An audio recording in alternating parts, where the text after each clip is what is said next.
Bro one day ஃபுல்லாக drink ஐட்டமாக சாப்பிடுங்க ப்ரோ. குக்கும் போம்மா. காலையில எந்திரிச்சிட்டாப்புல, மூஞ்சியை கழுவுனாப்புல, மடக்குன்னு தண்ணியை குடிச்சிட்டாப்புல. காலையிலே வாட்டர்.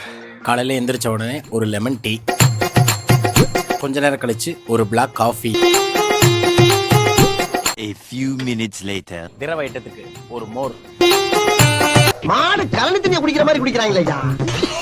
குடிக்க வந்திருக்குது இளநீ, நம்ம திண்டுக்கல் ஃபேமஸ் பழனி. டேய் என்னடா டயலாக் இது? எவன் எழுதி கொடுத்தானே அது இப்படி பேசிட்டு போறான்? இளநீ குடிச்சாச்சு, அடுத்து ஒரு 20 நிமிஷம் கழிச்சு.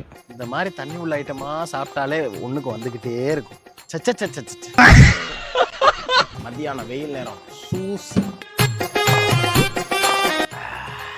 4 மணிக்கு பார்த்தீங்கன்னா நம்ம திண்டுக்கல் ஃபேமஸ் மாப்பிள்ளை விநாயகர் சோடா, கோலி சோடா. ராத்திரி நேரம் சுமார் ஒரு 7 மணி அளவில். நைட் நேரம் சூப். இது என்ன பிரமாதம்? இதை விட பெசலைட் ஒண்ணு இருக்கு, கூவுடா. எல்லா ஊர்லயும் கடை மூடனாலும் எங்க ஊர்ல நைட்டு 12 மணி தான் கடை மூடுவாங்க. நைட்டு 12 மணி. அட பொம்மால நான் கேட்க மாட்டேனாங்க.